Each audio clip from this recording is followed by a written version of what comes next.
تو ہمیں پیدل چلنا ہوگا۔ فی الحال تو یہ پتہ لگانا ہے کہ یہ ماورائی مخلوق ہے کون سی جو ہمارا راستہ روک رہی ہے، اسامہ نے کہا۔ کچھ دیر تک وہ چاروں ارد گرد کے ماحول کا جائزہ لیتے رہے، پھر عارفین نے چڑھ کر کہا، یہ کوئی عقل مندی نہیں ہے ہم اس طرح بیٹھ کر کسی ناگہانی آفت کا انتظار کریں، ہمیں اپنا کام جاری رکھنا چاہیے۔ آؤ مل کر گاڑی ٹھیک کرنے کی کوشش کرتے ہیں۔ ساحل بھی چڑھ کر بولا، تمہیں معلوم ہے نا کہ ہم اس وقت کسی شیطانی طاقت کی زد میں ہیں، کسی بھی وقت کچھ بھی ہو سکتا ہے۔ وہ جیسے اپنی فرسٹریشن ایک دوسرے پر نکالنے لگے تھے۔ اسامہ ان دونوں کے درمیان میں کھڑا ہو گیا۔ تم آپس میں بحث کیوں کر رہے ہو؟ تم دونوں گاڑی چیک کرو، میں اور ہمارا اطراف پر نظر رکھتے ہیں۔ ساحل اور عارفین دونوں مل کر گاڑی ٹھیک کرنے کی کوشش کرنے لگے۔ کوئی نقص سمجھ میں آئے تو ٹھیک کریں، کچھ سمجھ میں نہیں آ رہا۔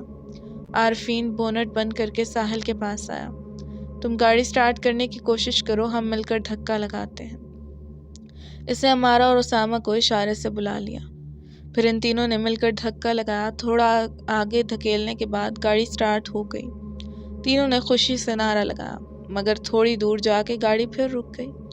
ان تینوں نے ایک بار پھر دھکا لگایا، مگر اس بار کوئی فائدہ نہیں ہوا۔ گاڑی سٹارٹ نہیں ہوئی۔ شٹ! عارفین نے اسٹیئرنگ پر زور سے ہاتھ مارا۔ ساحل گاڑی سے باہر نکلا اور سر پکڑ کے کھڑا ہو گیا۔ گاڑی کے بغیر کیسے ہم زرگام کے گھر تک پہنچ سکتے ہیں؟ اسامہ ساحل کے قریب آیا۔ میرا خیال ہے کہ گاڑی کو ادھر ہی چھوڑ دیتے ہیں اور اپنا سامان نکال کر پیدل ہی چلتے ہیں۔ مین سڑک تک پہنچ کر شاید کوئی سواری مل جائے۔ ضرورت کی چیزیں لے لیتے ہیں، باقی سامان گاڑی میں پڑا ہے۔ امارا نے ساحل کی طرف دیکھتے ہوئے اس کی رائے لی۔ ساحل نے اس بات میں سر ہلایا اور پھر اس نے اور عارفین نے گاڑی سے اپنا بیگ نکالا اور اس میں اپنی ضرورت کا سامان چیک کرنے لگے۔ اسامہ نے بھی پھرتی سے اپنا بیگ نکالا، وہ بھی اپنا سامان چیک کرنے لگا۔ امارا نے بھی اپنا ہینڈ بیگ کندھے سے لٹکا لیا۔ اسامہ، عارفین اور ساحل نے اپنی اپنی کمروں سے اپنے بیگ باندھ لیے۔ اسامہ نے گاڑی لاک کی اور وہ سب وہاں سے پیدل نکل پڑے۔ زرگام اپنے خاص عمل سے فارغ ہونے کے بعد ساجد کو پکارتا ہوا لیونگ روم میں آیا۔ ساجد باہر لان میں بیٹھا ہوا تھا۔ اس نے زرگام کی آواز سنی تو وہ دوڑتا ہوا اندر ہو گیا۔ زرگام صوفے پر بیٹھا ہوا تھا۔ وہ زرگام کے قریب عاجزی سے کھڑا ہو گیا۔ صاحب ناشتہ بنا دوں آپ کے لیے؟ زرگام نے ہاتھ سے نفی کا اشارہ کیا۔ نہیں، آج ناشتے کے لیے من نہیں ہے۔ تم ایسا کرو کہ اورنج جوس لاؤ، اور میں اپنے بیڈ روم میں جا رہا ہوں۔ جی بہتر۔ ساجد سر جھکائے کچن کی طرف چل پڑا۔ زرگام اپنے بیڈ سے پشت لگا کے بیٹھ گیا۔ اس کا شیطانی ذہن کچھ پلان کر رہا تھا۔ غصے سے اس کے دماغ کی رگیں پھیل رہی تھیں۔ انسانوں کو میں جب چاہوں اپنی شیطانی طاقتوں سے مسل سکتا ہوں، مگر یہ ہمذات قیام میری شیطانی طاقتوں کو للکار سکتا ہے۔ ایک ہمذات کا اعلان جنگ بہت خطرناک ہو سکتا ہے۔ زرگام کا دماغ انہی سوچوں میں غرقوب تھا۔ ادھر ساجد کا ذہن اسے ایک شیطان سے بغاوت پر اکسا رہا تھا۔ وہ کچن میں بے چینی سے ادھر ادھر پھر رہا تھا۔ وہ بہت گھبرایا ہوا تھا۔ اس کے ہاتھ پاؤں کانپ رہے تھے، مگر آج اس کے ایمان کی طاقت اسے ایک خناس کی غلامی سے روک رہی تھی۔ اس کا ذہن اسے ایک خطرناک عمل کے لیے مجبور کر رہا تھا، مگر اس میں ہمت پیدا نہیں ہو رہی تھی۔ اسامہ، امارا، ساحل اور عارفین گاڑی سے تھوڑی دور ہی گئے تھے کہ انہیں ایک بار پھر وہی سفید سائے دکھائی دیے جو ان کے قریب آ کر غائب ہو گئے۔ ایک بار پھر ان کے دل نے تیزی سے دھڑکنا شروع کر دیا، مگر وہ رکے نہیں، آگے بڑھتے رہے۔ جو ہی وہ چند قدم آگے بڑھے، وہ سفید سائے پھر نمودار ہو گئے اور ان چاروں کے گرد دائرے کی شکل میں گھومنے لگے۔ ہوا میں مولے کسی غیبی مخلوق نے ان چاروں کے گرد جیسے شیطانی طاقتوں کا دائرہ کھینچ دیا۔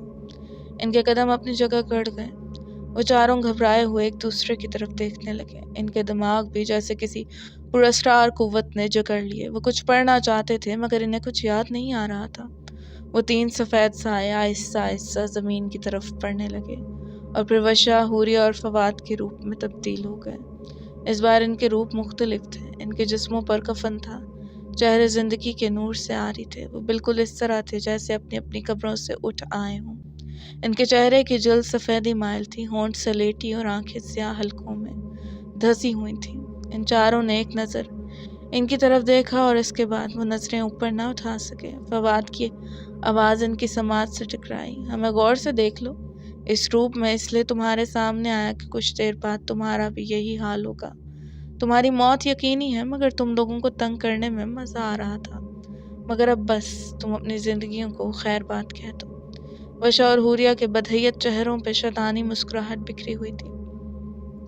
وہ تینوں اوپر کی طرف اڑے اور فواد نے انگلی سے ان کی طرف اشارہ کیا۔ ان کے گرد دائرے کی شکل میں آگ بھڑک اٹھی۔ ان چاروں نے اس دائرے سے نکلنے کی کوشش کی مگر ان کے قدم جیسے زمین میں گڑ گئے تھے۔ وہ تینوں شیطان ہمزاد فضا میں معلق ان چاروں کی بے بسی پر مسکرا رہے تھے۔ ساجد زرگام کے لیے گلاس میں اورنج جوس ڈال کے کھڑا تھا۔ وہ کیبنٹ کے قریب کھڑا گہری سوچ میں گم تھا۔ اس کا ذہن اسے جس کام کے لیے مجبور کر رہا تھا اس کے لیے وہ خود میں حوصلہ پیدا نہیں کر پا رہا تھا۔ دل اتنی تیزی سے دھڑک رہا تھا کہ اس کے ہاتھ پاؤں ٹھنڈے ہو رہے تھے۔ زرگام اپنی گرجدار آواز میں چلایا، ساجد۔ ساجد نے مزید کچھ اور نہ سوچا، اس نے کیبنٹ سے زہر کی شیشی نکالی اور 4 قطرے زہر کے اورنج جوس میں ملا دیے۔ اس نے چمچ سے ایک دفعہ اسے مکس کیا اور پھر اورنج جوس لے کر زرگام کے کمرے میں چلا گیا۔ زرگام کپڑے تبدیل کر چکا تھا۔ وہ آئینے کے سامنے کھڑا اپنی شرٹ کے بٹن بند کر رہا تھا۔ اس نے ساجد سے گلاس لیا اور اسٹول پر بیٹھ کر جوس پینے لگا۔ جوس پیتے ہوئے اسے کسی قسم کا برا ذائقہ محسوس نہیں ہوا مگر تھوڑی ہی دیر میں زہر نے اثر کرنا شروع کر دیا۔ زرگام کا گلا چڑھنے لگا۔ وہ اپنا گلا تھام کر اکٹھا سا ہو گیا۔ زہر آہستہ آہستہ اس کی رگوں میں پھیل گیا جس سے اس کے پیٹ میں ایسا درد اٹھا کہ وہ مچھلی کی طرح تڑپتا ہوا اسٹول سے نیچے گر گیا۔ اس نے اپنی دہکتی ہوئی سرخ آنکھوں سے ساجد کی طرف دیکھا۔ ساجد سر جھکائے کھڑا تھا۔ اس کی آنکھوں میں آنسو تھے۔ مارے تکلیف کے زرگام کی زبان گنگ ہو گئی مگر اس کی آنکھیں ساجد سے سوال کر رہی تھیں کہ اس نے ایسا کیوں کیا۔ زہر بہت تیز تھا۔ تھوڑی دیر میں ہی وہ زرگام کے سارے خون میں پھیل گیا۔ زرگام کا چہرہ سیاہ ہو گیا، منہ سے جھاگ نکلنے لگی اور پھر وہ ساجد کی آنکھوں کے سامنے ہی تڑپ تڑپ کے مر گیا۔ ساجد اپنی آنکھوں پر ہاتھ رکھے پھوٹ پھوٹ کر رونے لگا۔ اچانک ہی کمرے کی چیزیں ادھر ادھر گرنے کی آوازیں ساجد کی سماعت سے ٹکرائیں تو اس نے حیرت سے اپنی آنکھوں سے ہاتھ ہٹائے۔ اس کی آنکھیں خوف سے پھیل گئیں۔ اس کی آنکھوں کے سامنے زرگام کھڑا تھا۔ ساجد نے فوراً زمین کی طرف دیکھا۔ زرگام کی لاش جوں کی توں پڑی تھی۔ سامنے کھڑا ہوا بھی زرگام ہی تھا مگر اس کا جسم باطنی اور غیر مرئی تھا اور زندگی سے بھرپور زرگام کی طرح خشاش بشاش تھا۔ ساجد کے پورے جسم سے کپکپی کی لہر دوڑ گئی۔ وہ قاتل بن کر اپنے ہی مقتول کے سامنے کھڑا تھا۔ موت سے پہلے ہی زندگی اس کے ہاتھوں سے چھوٹنے لگی تھی۔ زرگام کے اس باطنی وجود کی آنکھوں میں وہی غصہ تھا جو موت سے کچھ دیر قبل زرگام کی آنکھوں میں تھا۔ اس نے ساجد کی طرف ہاتھ سے اشارہ کیا تو ساجد کا جسم روئی کے گولے کی طرح ہوا میں اڑنے لگا۔ وہ اس کے جسم کو چھت تک لے گیا اور پھر اس نے اپنے ہاتھ کو زور سے جھٹکا دیا۔ اس نے ساجد کو چھت سے زمین پر پٹک دیا۔ کمرے کی زمین ساجد کے لہو میں رنگ ہو گئی۔ وہ بوڑھا کمزور شخص ایک ہی جھٹکے میں لقمہ اجل ہو گیا۔ وہ ہوائی جسم جو انتہائی طیش میں تھا ڈریسنگ ٹیبل کے شیشے کی طرف بڑھا اور اس نے چکنا چور کر کے غائب ہو گیا۔ اسامہ، عمارہ، ساحل اور عارفین بری طرح آگ کی لپیٹ میں آ چکے تھے۔ اب ان کے جسموں کا آگ سے فاصلہ معمولی رہ گیا تھا۔ حوریہ اور وشا ان کو دینے والی اذیتوں پر ہنس رہے تھے۔ ایک ہی ساتھ میں نہ جانے ایسا کیا ہوا وہ تینوں غائب ہو گئے اور آگ بھی خود بخود بجھ گئی۔ ان چاروں نے تشکر آمیز نگاہوں سے آسمان کی طرف دیکھا۔ اس اچانک تبدیلی کا کچھ بھی مطلب ہو سکتا ہے، ہمیں اپنی گاڑی بھی چیک کرنی چاہیے، اسامہ نے کہا۔ مشکل ہے کہ گاڑی سٹارٹ ہو مگر تم تسلی کر لو، ساحل نے بے دلی سے کہا۔ اسامہ بڑے یقین کے ساتھ گاڑی کی طرف بھاگا۔ گاڑی کے قریب پہنچ کر اس نے گاڑی میں چابی لگائی۔ گاڑی پہلے سیلف سے ہی سٹارٹ ہو گئی۔ اس نے خوشی سے نعرہ لگایا، ہرے! ان تینوں نے گاڑی کی آواز سنی تو وہ بھی دوڑتے ہوئے گاڑی کے قریب آ گئے۔ جلدی سے بیٹھو، یہاں سے نکلتے ہیں، اسامہ نے ٹھیک طرح سے ڈرائیونگ سیٹ پر بیٹھے ہوئے کہا۔ عمارہ کا سر گاڑی کے دروازے سے ٹکرایا تو غصے سے بولی، آہستہ چلاؤ، کیا کر رہے ہو؟ تم سنبھل کر بیٹھو، جتنا جلدی ہو سکے ہمیں اس علاقے سے نکلنا چاہیے۔ 15-20 منٹ کے بعد ہی وہ مین روڈ پر آ گئے۔ اسامہ تیز سپیڈ سے گاڑی دوڑاتا رہا۔ تقریباً آدھے گھنٹے کے بعد وہ زرگام کے گھر تک پہنچ گئے۔ یہ ویران اور سنسان علاقہ تھا۔ انہیں اکا دکا گھر ہی نظر آئے جو ایک دوسرے سے کافی فاصلے پر تھے۔ تحد نظر خالی زمینیں ہی زمینیں تھیں جن میں سرکنڈے اور گندم کی فصل کھڑی تھی۔ شیشے اور میٹل سے بنے سلور کلر کے گیٹ کی طرف اسامہ نے اشارہ کیا۔ وہ سامنے زرگام کی کوٹھی ہے مگر ہم اندر داخل کیسے ہوں گے؟ عمارہ اسامہ کے قریب کھڑی ہو گئی۔ اندر جانے کے بارے میں سوچتے ہیں، پہلے تم تینوں اپنی تیاری مکمل کرو، اپنے بیگ پہن لو اور اپنی پسٹل لوڈ کر لو، پھر بتاتا ہوں۔ یہ کہہ کر اسامہ نے اپنی پسٹل بھی لوڈ کی اور ان تینوں کی بھی اپنی پسٹل لوڈ کر دی۔